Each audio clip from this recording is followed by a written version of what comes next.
culpados da morte de Jesus. Quando eu falo culpados, não é que eu estou culpando os judeus, é porque um viés antissemita vai dizer que os judeus mataram Jesus, os judeus mataram Deus.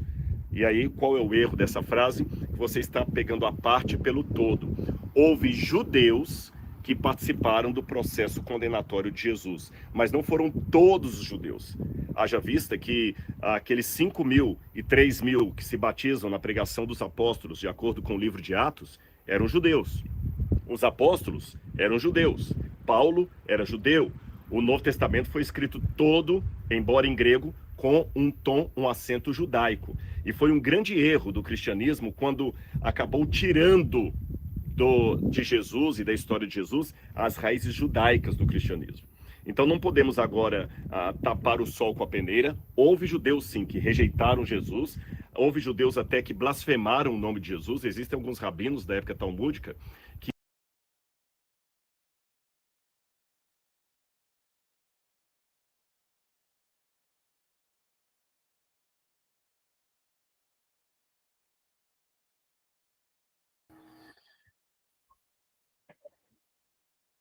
Olá, olá, boa noite, tudo bem com vocês aí? Tranquilas? Boa noite. Boa noite. Olá, gente, satisfação. Vamos começar então o estudo, sem mais delongas, né? Já 3 minutinhos aqui, vamos aproveitar o nosso tempo nessa noite. Estamos felizes aí com vocês aqui, mais um encontro para Apocalipse. Vamos no capítulo 3 hoje, a partir do verso 1, estudar a carta à igreja de Sardes. Antes, porém, vamos fazer uma oração.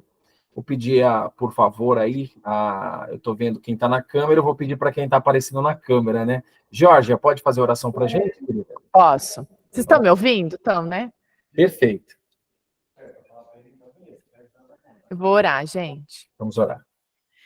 Querido amado Deus, obrigada por este momento, obrigada porque estamos aqui reunidos para estudar mais da Tua Palavra. Que o Senhor possa abençoar este estudo, que o Espírito Santo possa estar abrindo os nossos ouvidos e principalmente os nossos corações para entendermos cada vez mais da Tua Palavra. Amém. Esteja conosco, esteja com cada um aqui, é o que eu te pedimos e agradecemos em nome de Jesus, amém. Amém, amém. Glória a Deus. Obrigado. Vamos lá, eu quero começar fazendo aqui com vocês uma ilustração rápida, tá? Para que nós possamos aí entender o contexto do estudo dessa noite. Todas as crianças da vizinhança estavam nos bancos na frente daquela pequena igreja rural, ouvindo o pregador. O pregador mostrava ali figuras da Bíblia, e alguém chegou até a porta e passou ali um bilhete para o pastor, que após ler a pequena nota, ele anunciou, vamos dizer assim, né? Gente, um repórter veio até aqui para nos dizer que Mary Jones está perdida. Seus pais não sabem onde ela está e o pai dela, junto com os policiais, está à sua procura por toda a cidade. Não houve resposta e o culto continuou ali. E ao fim do culto, então, quando acenderam as luzes, lá estava Mary Jones no banco da frente. Uma senhora, então, cutucou ela ali e disse: Ora, Mary, você não ouviu o anúncio de que você estava perdida e de que seus pais estavam procurando por você? Por que você não falou nada, Mary Jones? Mary olhou para aquela senhora e disse: Eu não estava perdida. O tempo todo eu sabia onde eu estava. Aqui mesmo, na igreja. Pois bem, como Mary Jones, muitos estão, infelizmente, perdidos dentro da igreja, sem sequer saber de sua condição, vamos dizer assim, né, de perdidos. Apocalipse 3, ele continua as mensagens de Cristo às igrejas, mostrando esse ponto.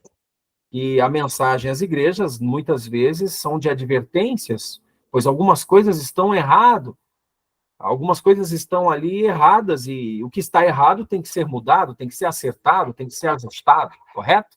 Vamos então à Bíblia. Eu quero começar ali com a Pati Belmonte. Pode abrir o áudio, Pati. Você vai ler o verso 1 do capítulo 3 para a gente, ok? Tá. Vamos lá. E ao anjo da igreja que está em Sardo, escreve: Isso diz o que tem os 7 Espíritos de Deus e as 7 estrelas. Eu sei as tuas obras, que tens nome de que vives e está morto. Olha aí. O nome de que está vivo, mas está morto. Né? De que vives, mas está morto. O verso 1, ele dá uma ideia, né, já para a gente, abrindo essa sexta igreja, a sexta igreja desse conjunto de igrejas, né? Só para nós entendermos um pouquinho a didática do Espírito Santo, isso é maravilhoso, porque Jesus que revelou essas igrejas no Apocalipse, na história, quando você estuda na enciclopédia e tal, a história da humanidade tem períodos, idade antiga, idade clássica, idade média, idade das trevas, idade moderna, idade pós-moderna, para poder, vamos dizer assim, marcar os períodos da história. O Espírito Santo, de maneira muito inteligente, marcou os períodos da história do cristianismo nesse ciclo de 7, esse conjunto de 7. E é interessante que uma semana, né, o ciclo mais miniaturizado do tempo para a gente é o ciclo semanal. O antigo calendário lunar marcava os ciclos das semanas, onde se completavam os meses, até para poder plantar, cortar cabelo, semear, colher, essas coisas todas. E até hoje, de maneira mística, infelizmente, o horóscopo é dividido assim. Mas na Bíblia você sabe que Deus ele tem um propósito quando ele usa alguns elementos, né? Um propósito didático. Então, todas aquelas igrejas, elas são períodos da história da igreja, e para entendermos um pouco o contexto, Sardes foi uma igreja que existia dentro de uma cidade, né, a cidade de Sardes, e essa cidade, ela era uma espécie de capital da antiga monarquia lídia. Ela foi fundada no século XII, antes de Cristo. E a Lídia, essa monarquia lídia, né, ela era um dos mais ricos reinos do mundo antigo. Os lídios têm a fama de ter inventado o que foi conhecido como a moeda metálica cunhada, a primeira metálica, né, cunhada, e eles tinham muita prosperidade ao reinar, né, e dentro dessa monarquia, utilizando essas trocas de valores por moedas. A antiga cidade de Sardes, ela foi construída no que, geograficamente, podemos chamar assim, de um platô de rochas. Essas rochas, todas escarpadas, se erguiam ali pela geografia das ruínas, onde se estuda isso. Quem quiser, depois eu posso deixar o link do Rodrigo Silva falando um pouco das ruínas de Sardes, e nós estávamos vendo isso quando eu abri o vídeo, tá? Ela está erguida ali a 500 metros acima da planície. E esse platô era uma parte do que era conhecido na época como o Monte Tómulus, cuja altura era de 2.200 metros.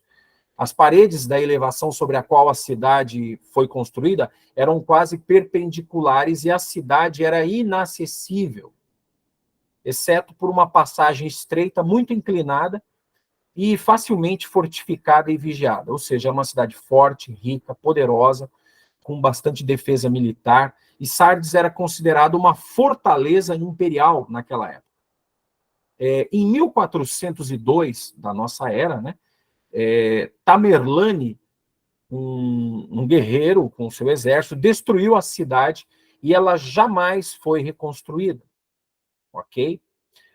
Sardes quer dizer, na sua essência, aqueles que estão escapando, ou quer dizer também aqueles que são os remanescentes, aqueles que sobraram, aqueles que estão protegidos ainda por um pouco. Ela teve um bom começo, mas um final ruim, uma mudança para pior, e ela foi chamada de Cidade da Morte, ok? Lembra que Esmirna estava morta e reviveu, e era a cidade da vida, né? Sardes, ela é exatamente o oposto. Ela tinha nome de quem vive, mas está morta, como a Patrícia leu aí. Então começou com uma história de glórias e terminou em completa ruína. E, pois bem, até agora, gente, o que a gente está tentando trazer aqui para vocês, você vai ver que as mensagens das igrejas, elas começam com elogios, e esta igreja, ela não recebe palavra de elogio, não. Ela só recebe reprovação. Esmirna e Filadélfia não recebem culpa. Sardes e Laodiceia não recebem elogios. Ou seja, a sexta e a sétima igreja não recebem elogios. Vamos ler agora o verso 2 e o verso 3.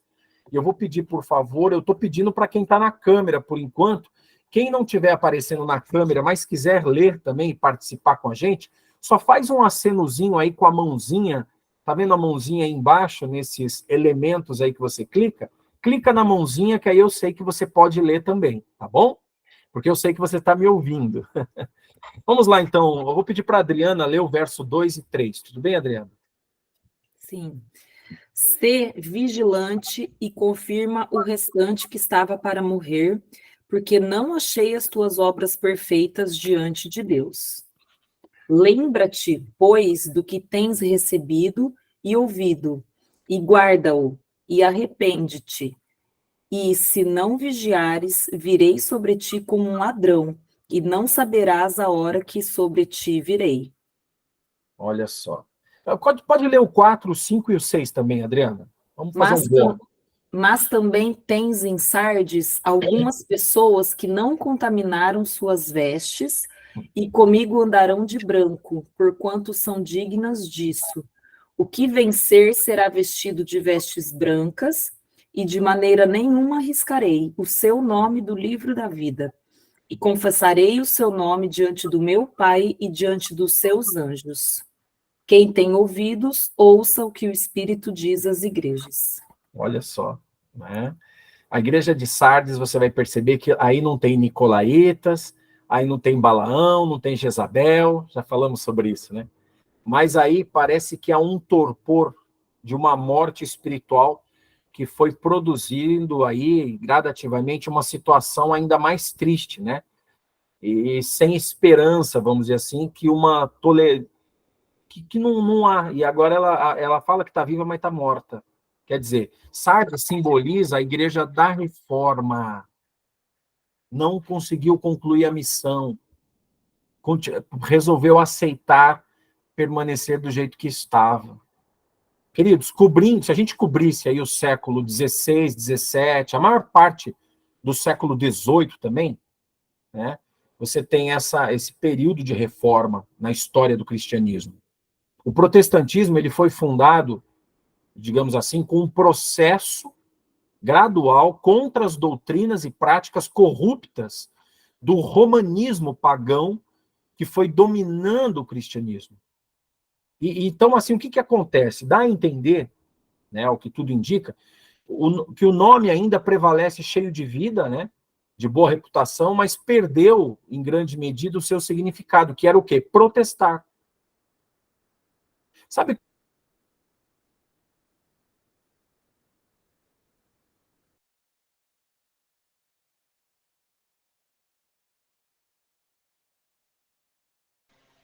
Não está chegando o áudio aqui.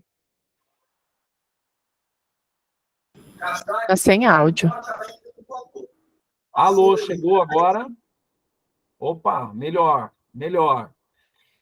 Onde eu parei, eu estou dizendo aqui para vocês que será que nós não estamos hoje, em período moderno, tempo, século XXI, será que a igreja evangélica protestante, ela não está um pouco parecida com a igreja de Sardes? Deveria estar protestando ou, né, mostrando a verdade, mas está meio que se acomodando, aceitando as práticas romanistas, né? Ô, Jackson, uma coisa que o pastor falou Sim, outro Patrícia. dia sobre essa igreja de Sardes e como ela fala ali que tem nome de que vives e está morto, é como se fosse vivesse de aparência. Às vezes está vivendo de aparência, né? Isso. É isso que eu tinha para Vivendo de aparência. A sociedade parece que está programada para viver de aparência. Olha só, o que é as redes sociais? Todo mundo bem, todo mundo feliz, né? Lembrei até a música do Roberto Carlos. Eu quero ter 1 milhão de amigos e bem mais forte, né? Você tem 1 milhão de amigos, 5 mil no Facebook, 1 milhão no Instagram, mas a pessoa com depressão em casa sozinho. Vai para a igreja está lotada, mas você se sente sozinho. Parece que a gente está vivendo uma realidade assim. E aí o que acontece? Essa aparência não é só no sentido emocional do cristão, ela é no sentido doutrinal, né, da verdade. Porque o que acontece? Eu não vou questionar, eu vou questionar o erro aqui. Tá tudo bem, tá todo mundo aceitando, né? E aí a gente vai meio que aceitando e vivendo uma convivência conveniente. Porque é conveniente, porque eu não vou falar do meu pastor, eu não vou falar, né, do líder, do ancião, do presbítero.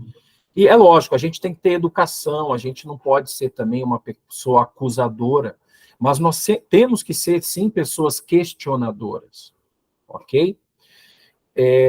O nome ainda prevalece cheio de vida, boa reputação, mas é o que a Patrícia falou, né? Perdeu em grande medida o seu significado, está vivendo de aparência. O protestante médio, tá? Vou jogar uma média, tá? O protestante médio no sentido da média, a maioria, vamos jogar uma média, tá? Ele ignora a grande verdade da justificação pela fé, hoje, e algumas doutrinas fundamentais do protestantismo. E por que eu estou dizendo isso? Porque a doutrina da justificação pela fé, ela envolve responsabilidade com a fé que você aceitou. Quando Jesus fala, se permanecerdes em mim, né, vocês vão produzir frutos, vocês vão ser salvos pela salvação que eu já concedi a vocês. Então, o que eu estou querendo dizer para vocês com todo carinho e respeito, porque a gente tem amigos aqui, amigas de outras denominações, e a gente não está aqui para ofender a crença ou a convicção da qual nós fomos, muitas vezes, instruídos e até formados.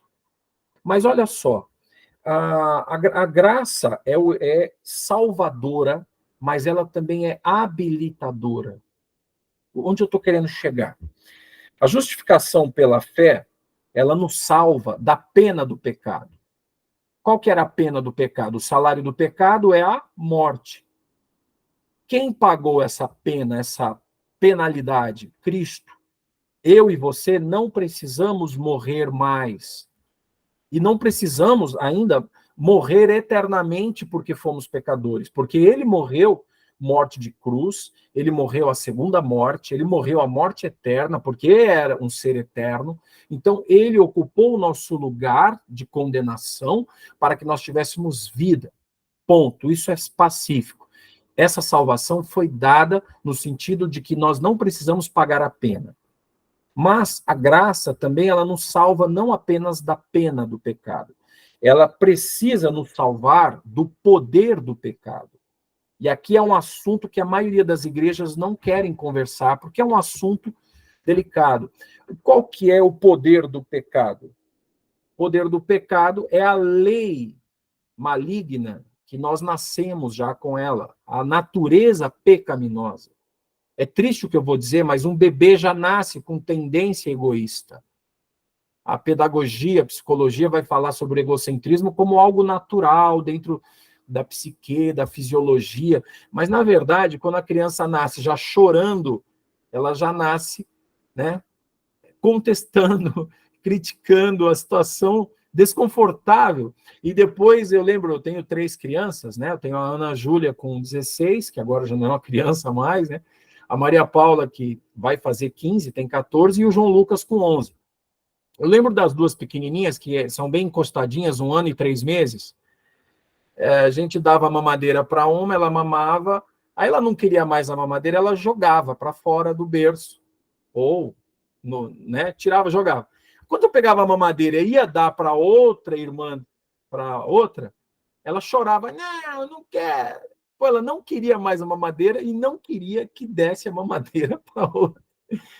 A gente percebe um egoísmo natural, né? E o que eu estou querendo dizer é que essa natureza em nós, ela é assim. Eu quero para mim, eu quero acumular, é meu. Então, essa natureza tem que ser vencida através da graça de Cristo pelo poder que essa graça tem de nos salvar do poder do pecado. Então, quando você aceita Cristo como Jesus, o seu Salvador, e eu também, nós temos que entender que agora é Ele que tem que reinar em nós. Então, isso evoca o quê? Santificação. A salvação pela graça nos salva da pena do pecado, mas eu não posso ficar, eu estou livre, Jesus morreu por mim. Uma vez salvo, salvo para sempre. Cuidado, hein? Eu não acredito em Branca de Neve nem em Papai Noel, e você também não. Jesus Cristo salvou a gente para nós permanecermos salvos. Senão ele não diria, né, que eu darei a cada um segundo as suas obras. Nós não somos salvos pelas obras, mas nós somos salvos por permitirmos a obra do Espírito Santo em nós. São essas obras que têm que acontecer. Então, é você permitir, eu, Jackson, permitir a cada dia que o Espírito Santo me norteie, me guie. E eu negar a mim mesmo não é fácil. A coisa mais difícil da vida humana é se despojar da vaidade, do orgulho, da cobiça, do eu, do meu, né? E isso é você permitir a salvação de Cristo todos os dias, santificação. E essa graça nos salvará quando Jesus voltar, não da pena, porque já fomos salvos da pena, não do poder, porque Jesus agora voltou, o poder do pecado não existirá mais, mas nos salvará da presença do pecado para sempre. Isso só vai acontecer na glorificação. Então, Jesus nos salvou, justificação. Jesus está nos salvando hoje, santificação. Jesus nos salvará para a eternidade, glorificação. Então, fiquem atentos, tá? Aqui é um ponto importante, porque eu quis dizer para vocês que a verdade da justificação pela fé, ela não está tão clara assim. As pessoas estão pregando na igreja, venha, Jesus te aceita do jeito que você está, do jeito que você é, continua assim mesmo, não tem problema. Não é assim, não. Tá? É aqui que eu queria chegar. Outra doutrina fundamental do protestantismo que vem causando muita confusão é a doutrina da imortalidade da alma. Quando nós morremos, até a Adriana, né, fez uma pergunta falando do seu filho, né, Adriana? Aqui, tal. Então, essas coisas a gente tem que questionar. Como é que é isso? A gente tem uma alma? A Bíblia fala que a gente é uma alma. Esse negócio de morrer e vai para a glória. O que vai para a glória? A gente nem foi glorificado ainda, né? Então, tem muitas coisas que têm que ser estudadas dentro do campo bíblico, dentro do campo soteriológico, e a soteriologia, a doutrina da salvação, né, que trata de Cristo, e isso tudo parece que está meio confuso. E o ponto mais gritante que chama a atenção dentro do protestantismo é a que ponto a igreja cristã foi se permitindo a mudar os tempos e as leis. E isso já estava previsto, olha só, pasmem, isso já estava previsto 600 anos antes de Cristo, pelo profeta Daniel. E o protestantismo hoje não está nem aí, está vivendo, tocando a flauta, Jesus salva e vamos que vamos, não é por aí. Quer ver? Abra a Bíblia em Daniel, vamos te mostrar para vocês algo aqui, que nós não estamos estudando Daniel, estamos estudando Apocalipse, mas Daniel é um livro da Bíblia, do Velho Testamento, que faz coro com o Apocalipse, tá? E é relevante lermos essa parte. Daniel, capítulo 7, você tem ali uma profecia que fala de um poder. E olha como é incrível isso, como que a Bíblia, ela não se contradiz, ela se complementa. Lembra que eu disse para vocês que Apocalipse existem símbolos que são explicados dentro da própria Bíblia. Apocalipse não são símbolos da revelação do pastor A, do pastor B. Não. Apocalipse são símbolos dentro da própria Bíblia se explicando. Daniel capítulo 7, me permita ler para vocês aqui, ó. Capítulo 7, fala de um sonho de Daniel, onde Deus revelou para ele em visão alguns animais simbólicos, ou seja, bestas, feras, que tinham um significado. Fala de 4 animais. E tratando do 4º animal, fala ali, ó, no capítulo 8, Estando eu observando os chifres, vi entre eles outro chifre pequeno. Não sei se vocês estão acompanhando, Daniel, capítulo 7, verso 8, ok?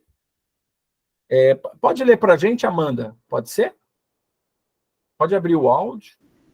Vou ler a partir do versículo 8, né? Isso, por favor. Estando eu a observar os chifres, eis que entre eles subiu outro pequeno, diante do qual 3 dos primeiros chifres foram arrancados. E eis que neste chifre havia olhos, como os de homem, e uma boca que falava com insolência. Olha só, tinha um chifre pequeno aí que aparece no meio dos chifres. E esse chifre pequeno, ele tem olhos e tem boca e fala insolências. E algumas Bíblias falam blasfêmia. Não sei como é que está na tua. Né? Se você olhar lá em Apocalipse capítulo... Marca aí, não tira não, tá? Mantenha o Daniel 7. Vamos para Apocalipse capítulo 13. Olha que coisa curiosa. Capítulo 13 de Apocalipse. Eu vou pedir, não sei se a Ângela Rodrigues e o Márcio estão me ouvindo aí. A Ângela ou o Márcio, pode ler para a gente o verso 5? Não, eles só ligaram e devem estar em outro lugar aí. Então, nada, Jacques, estou aqui, mas eu não estou com a Bíblia aberta. Ô, Márcio, agora... Não estou com a Bíblia aberta. Não estou com a Bíblia aberta. Pede para outro ler. Tá, eu estou só acompanhando. Não, tudo bem. Ainda bem que você me falou. Obrigado, Márcio. Obrigado. Vou pedir, então, para a Adriana. Adriana, lê o verso 5 e o 6, por favor. Foi-lhe dada uma boca para proferir grandes coisas e blasfêmias, e deu-se-lhe o poder para continuar por 42 meses, e abriu a boca em blasfêmias contra Deus, para blasfemar do seu nome, e do seu tabernáculo, e dos que habitam no céu. Olha só, esse poder tinha boca também para falar blasfêmias, igual está falando em Daniel. Agora vai ficar nítido isso daqui que eu vou mostrar para vocês. Ó. Vou mostrar só uma pincelada, hein? Volta lá para Daniel. Olha como que Apocalipse está tratando do mesmo assunto. Eu não estou me esforçando para convencer vocês. A Bíblia vai mostrar isso de maneira clara. Olha só. Capítulo 7, eu quero que vocês se atentem aí. Presta atenção. Ó. Que animal fala aqui no capítulo 7? Verso 3. Verso 4, perdão. Qual é o primeiro animal que aparece aqui, Adriana? Leão. Leão. Aí depois nós temos um segundo animal aqui, no verso 6. Qual é o animal, Patrícia? Leopardo. Leopardo. Aí depois, Geórgia, qual é o terceiro animal? O segundo animal, capítulo verso 5. Urso. O urso. E qual que é o quarto animal, Amanda? Verso 7.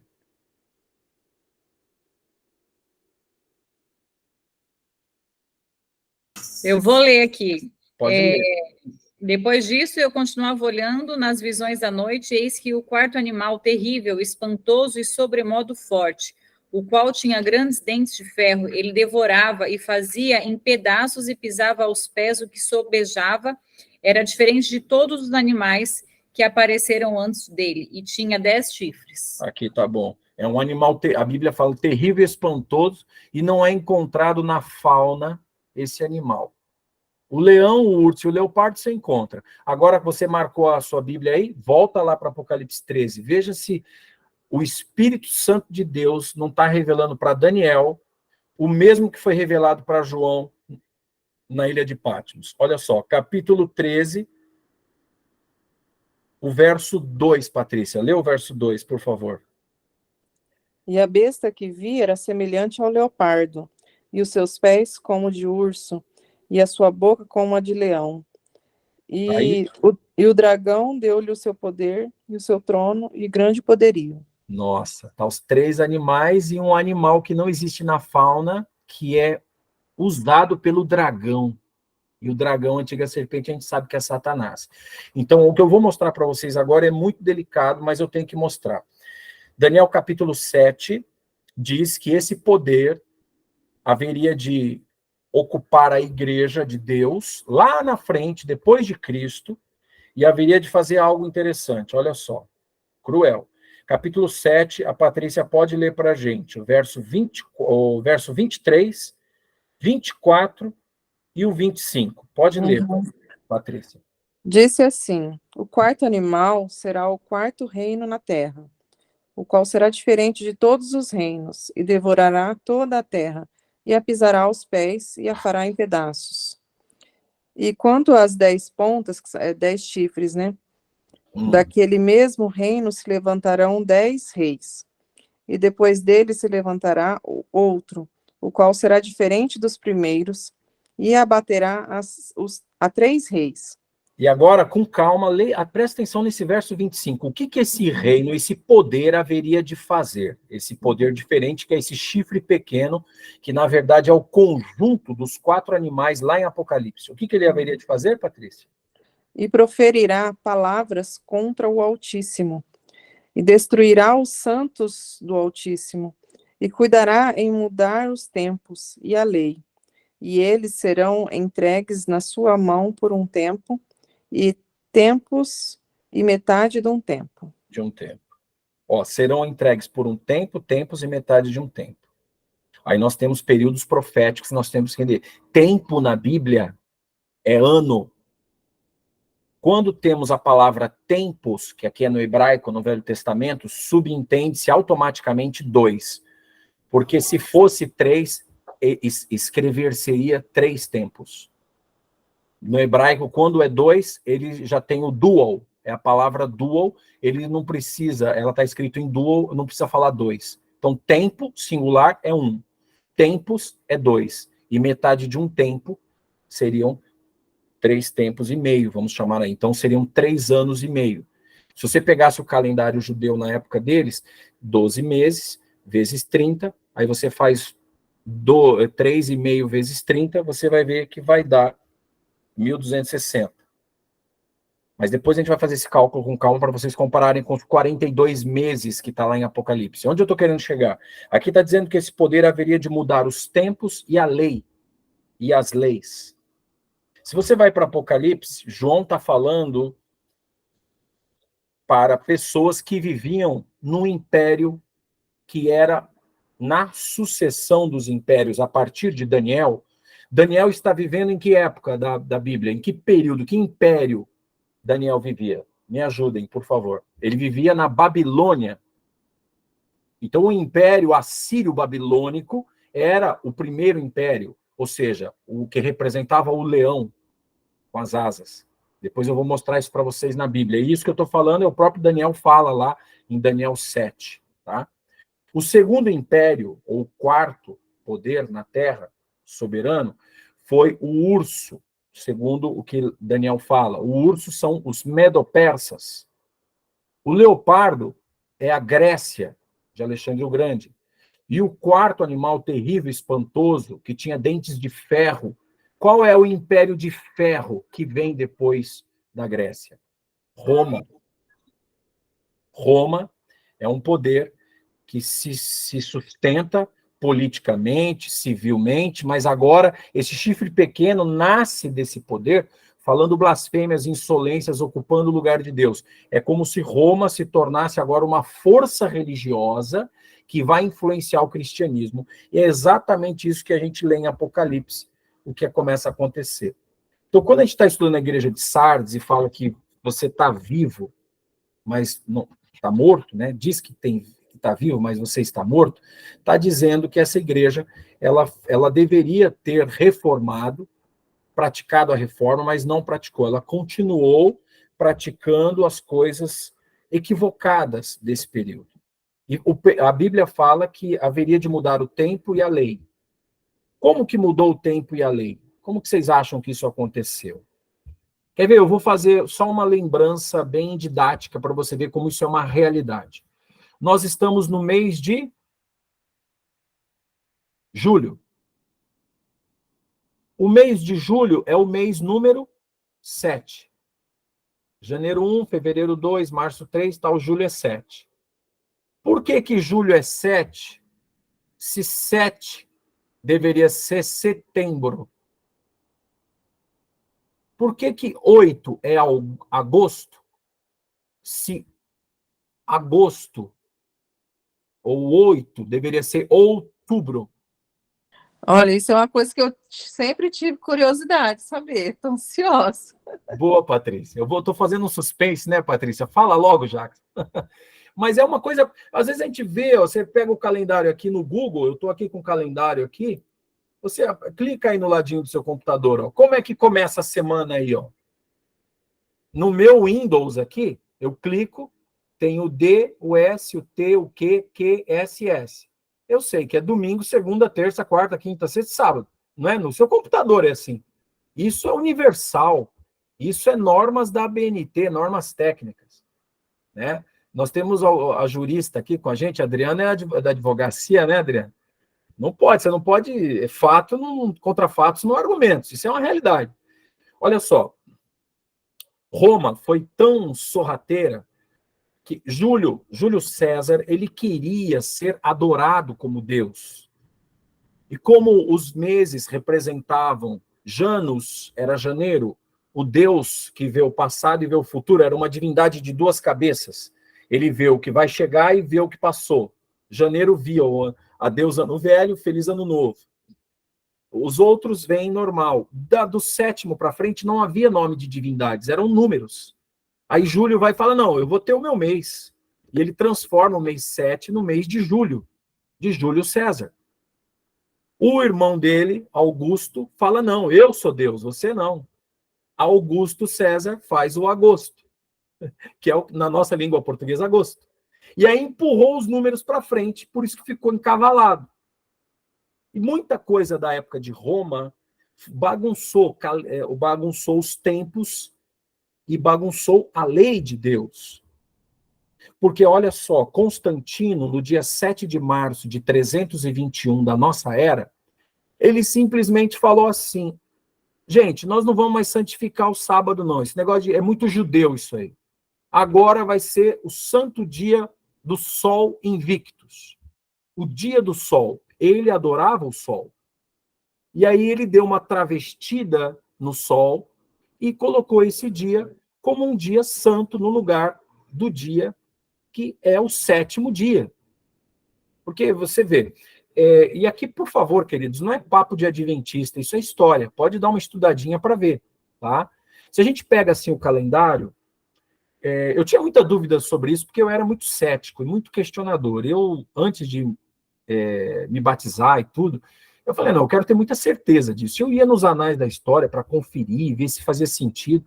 E eu vi, mas que coisa absurda, está na Wikipedia, está na Enciclopédia Barça, está na época que eu estudei. Isso daí é um fato, mas as pessoas não percebem. Olha só, hoje é terça-feira, ou tertia-feira em latim, segunda é 2, terça é 3, quarta é 4, quinta é 5, sexta é 6, e é óbvio, depois da sexta é o 7º. Então, se a gente olhar o ciclo semanal, ele também foi mudado, foi mexido. E isso acabou mexendo aonde? Na lei de Deus. Essa é uma realidade. Me permita, por favor, mostrar, vou compartilhar com vocês. Depois eu posso até mandar isso para vocês também, que é um painel que eu tenho aqui, que eu acho que é importante a gente mostrar. Deixa eu pegar aqui. Opa, prontinho. Nesse painel que eu vou compartilhar com vocês... Ô, Jacques, deixa eu só colocar uma coisa assim, que eu aprendi quando eu fazia em inglês. Sim, que eu também não sabia que Thursday, que era do Deus Thor, né? Tem toda essa coisa mística também, né? Nos dias da semana em inglês, né? Isso, em espanhol também, Patrícia, olha só. Lunes, martes, viernes, são divindades astrais que vai fechar com o horóscopo pagão. né? E o dia do sol, o sol seria o deus máximo do panteão astral, tá? E nós estamos falando de algo que, por exemplo, deixa eu voltar aqui um pouquinho. Por favor, eu não quero que vocês me interpretem mal em nenhum momento. Eu não estou aqui, por favor, queridos. Eu não tenho nada contra a pessoa humana, carismática, do católico, tá? Que tem que ser amado. São pessoas amáveis e tudo, muito amigos. Eu estou falando do sistema religioso. Eu não estou falando de pessoas. E quando a gente trata desse assunto, a gente tem que ter muito carinho, muito tato, porque isso foi ganhando musculatura e hoje se tornou o que é. Quando você pega, por exemplo, o panteão greco-romano, o egípcio, as pirâmides, por exemplo, vou usar um exemplo rápido. As pirâmides, elas apontam para o deus Ra. O deus Ra é um paralelo do deus Mitra. São paralelos de outras divindades, porque é o mesmo deus, é o sol. O Constantino, ele vai adorar o sol, então ele fala, peraí, eu não quero esse negócio de fazer culto nesse dia, o culto tem que ser nesse outro dia, que é o nosso dia. E aí, isso tudo foi acontecendo. E dentro do sistema religioso, que a gente leu aqui em Apocalipse e Daniel, aconteceu isso deles mudarem a lei de Deus. Porque enquanto isso se resume apenas numa mania, ou num trejeito, ou numa forçação de barra de um imperador, tudo bem, mas agora quando os caras querem mexer na lei de Deus, na Bíblia, aí isso se torna muito sério.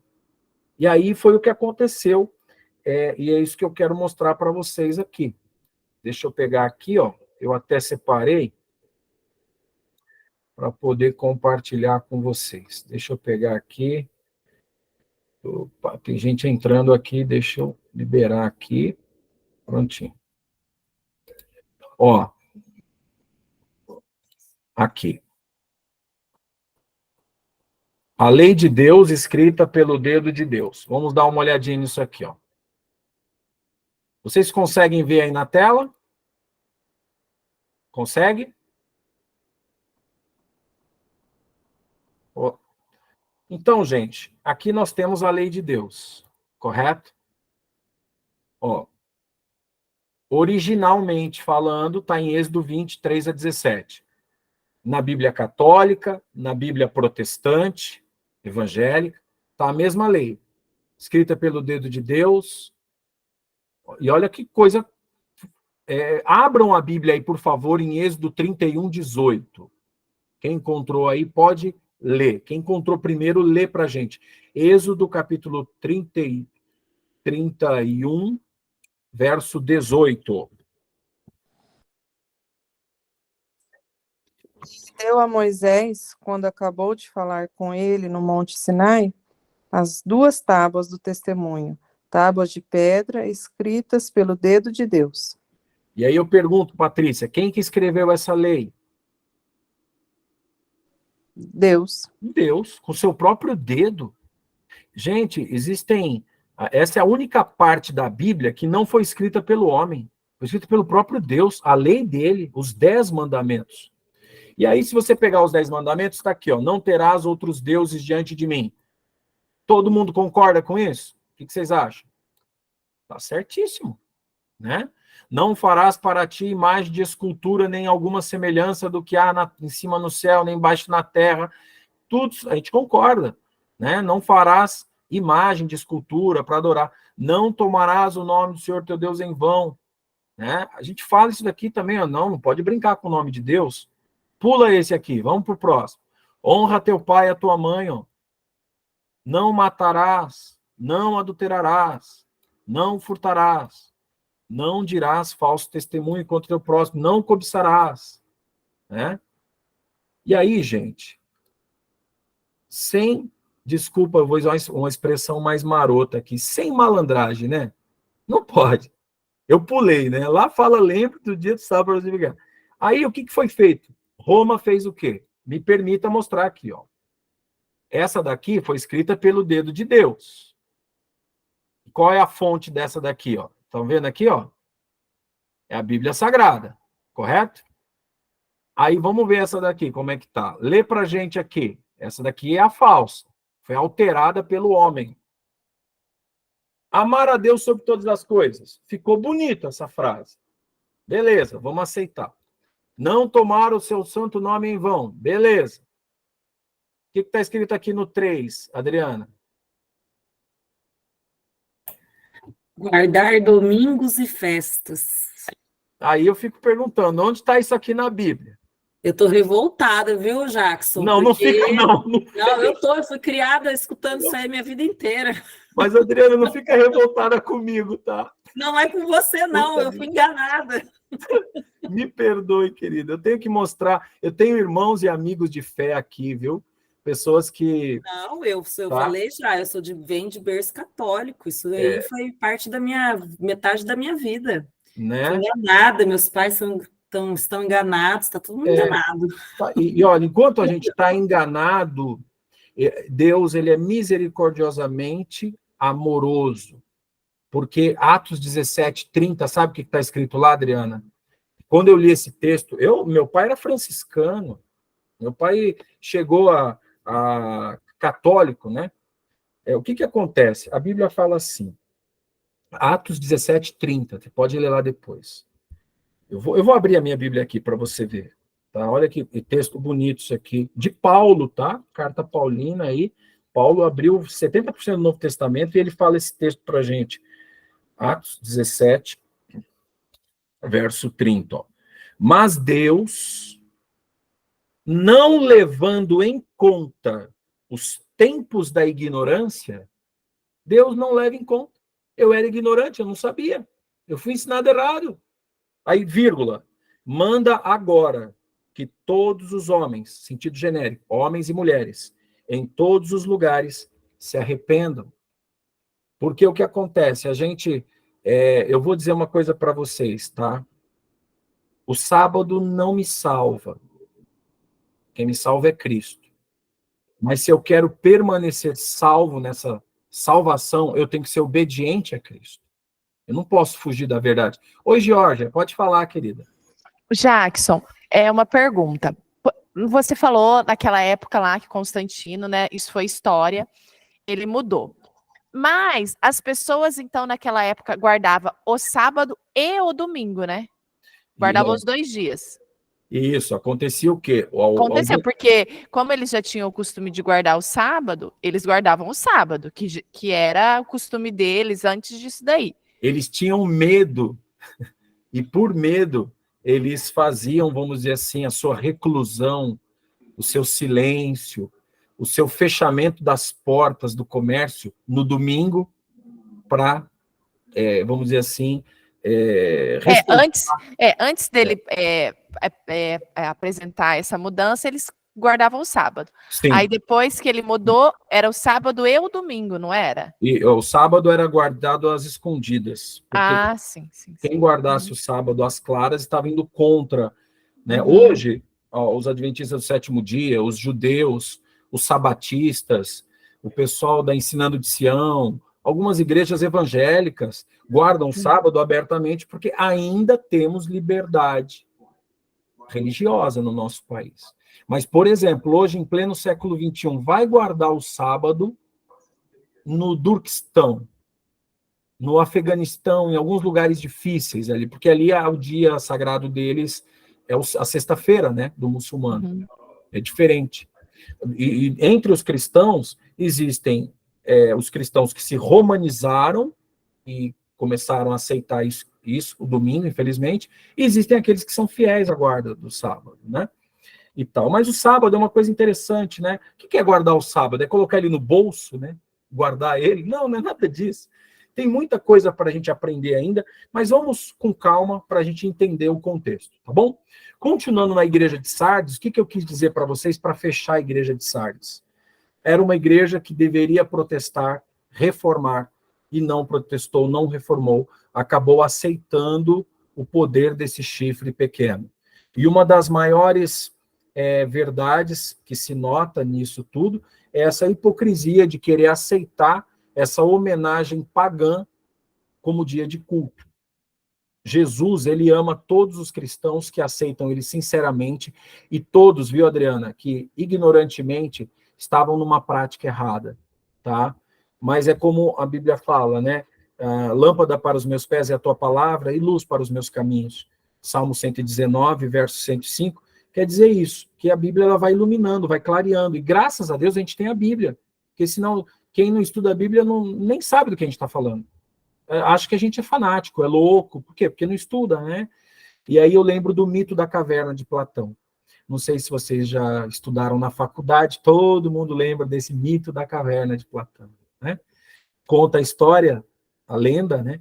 Que as pessoas viviam nas sombras, na escuridão da caverna. E uma vez uma pessoa ousou sair dessa caverna escura, e ela tentou ali tateando as paredes da caverna, se engatinhando entre as pedras, e viu um feixe muito pequeno de luz lá onde ela nem imaginava onde era, mas ela foi andando e chegou, e aquela luz, aquele filete de luz, começou a abrir, começou a ampliar, e de repente ela viu que ela começou a ver o corpo dela, parte do pé dela, parte dos braços, e ela viu que lá fora o olho dela não estava alcançando muita luz e ficava forte, e ela protegia os olhos como se fosse uma coisa que estava machucando o olho dela, aquela luz, e de repente ela sai da caverna. E aí ela olha o quê e vê o quê? Um mundo colorido. Ela viu a grama verde, ela viu as copas das árvores, ela viu as flores, ela viu os pássaros, os animais, ela ouviu e sentiu o cheiro diferente de um ar limpo, de coisas perfeitas e coloridas. E ela falou, nossa, mas é tão maravilhoso esse lugar, a luz, todo mundo falava que não era para seguir a luz, que seria, a gente ia morrer, e nada, eu estou vivendo muito bem, aqui está ótimo, aqui é o perfeito, aqui é o melhor. E ele teve esse sonho, esse desejo enorme de voltar e falar para todos aqueles que viviam com ele. E ele fez o quê? Segundo o mito da caverna, ele voltou para a caverna e foi lá, voltou pela escuridão e falou, gente, eu vou contar para vocês. É mentira, a luz é melhor. A gente tem que ir para lá nós vamos viver mais, vamos ver mais. Sabe o que eles fizeram com ele? Mataram ele. Falaram, ele é fanático, ele é louco. Muitas vezes, eu e você, vamos descobrir verdades na luz da palavra de Deus, e é triste dizer, mas às vezes parentes, amigos, pessoas a quem amamos, vão falar, não, para com isso, vocês estão ficando loucos. Mas não é, é a luz. Quem, né? Einstein dizia, né, quando você atinge uma estatura, você não quer voltar a ser anão, né? Você conheceu alguma coisa a mais. Terminando a igreja de Sardes, e já concluindo, até para abrir para algumas perguntinhas, são 9h24 agora, diz assim, ó, que Sardes simbolizava a igreja da Reforma, que cobriu o século XVI, XVII e a maior parte do século XVIII. Esse protestantismo ele foi fundado por um processo contra as doutrinas e práticas corruptas do romanismo. Mas o nome ainda prevalece, né, cheio de vida e boa reputação durante esses séculos, porque eles querem protestar essas mentiras e falar da verdade. Mas o protestante mediano hoje, infelizmente, em pleno século XXI, ele ignora essas coisas, ele não está a fim de se aprofundar, e ele quer manter as aparências, né? Como é que fala a música? Hoje eu estou bem musical, né? Zezé de Camargo, né? Disfarçando as evidências, né? Mantendo as aparências. A falta de conhecimento das escrituras tem produzido debilidade espiritual, queridos, e conformidade com o mundo em muitas igrejas, e roubou o protesto dos muitos protestantes. O verso 7 termina assim, ao anjo da igreja de Filadélfia, escreve estas coisas, diz o santo, o verdadeiro. Quem é que está dizendo? É Jesus Cristo, ele que é o santo e verdadeiro. Aquele que tem a chave de Davi, que abre e ninguém fechará, e fecha e que ninguém abrirá. E aí, o verso 8 fala, conheço as tuas obras, eis que tenho posto, verso 8, conheço as tuas obras, diante de ti pus uma porta aberta.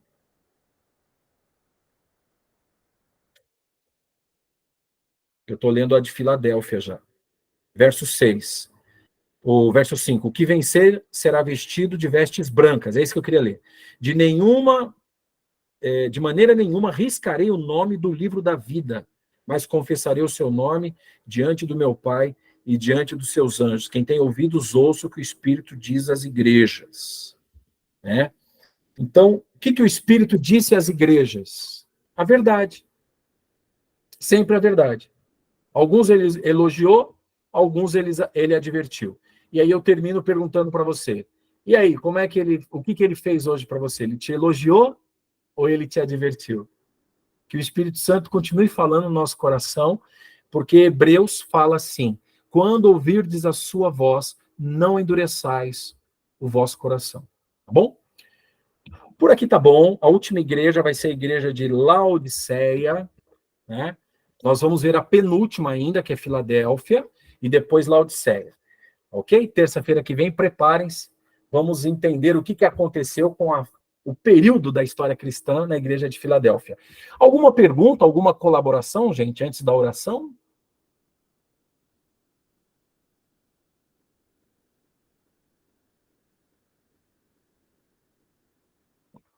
Tá todos os microfones estão fechados, então eu não ouvi se alguém falou alguma coisa.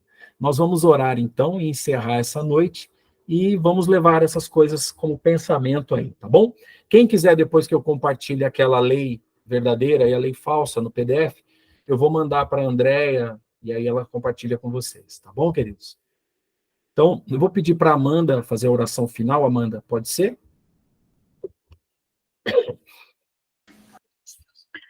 Querido e amado Pai, obrigada, Senhor, por mais uma noite de estudos da sua palavra, nos esclarecendo algumas coisas novas, né? Algumas verdades que muitas vezes são colocadas como de outra forma, mas que bom que nós temos a Bíblia, né? Que nos mostra que é um manual de vida para a gente viver aqui na Terra e buscar conhecimento, buscar a nossa salvação através de Ti, Senhor. Amém. Fique conosco, fique com o Jackson, continue abençoando, dando sabedoria para ele, ensinar as pessoas mais sobre ti, né, e nos capacite também, Senhor, para levar a sua mensagem, a sua palavra para quem não conhece a verdade, não tem o conhecimento bíblico. Nos dê uma noite abençoada, com a sua proteção, com o seu cuidado, em nome de Jesus, eu te peço e te agradeço, amém. Amém, Jesus, amém. Queridos, Deus abençoe todos vocês, suas famílias lindas, que possamos aproveitar essas noites frias para dormir, descansar, tomar um chocolate quente aí, né? E ficar de boa. Tchau, tchau, ótima noite a todos. Tchau, gente. Boa Tá, noite. obrigada. Boa Valeu. noite. Tchau, tchau.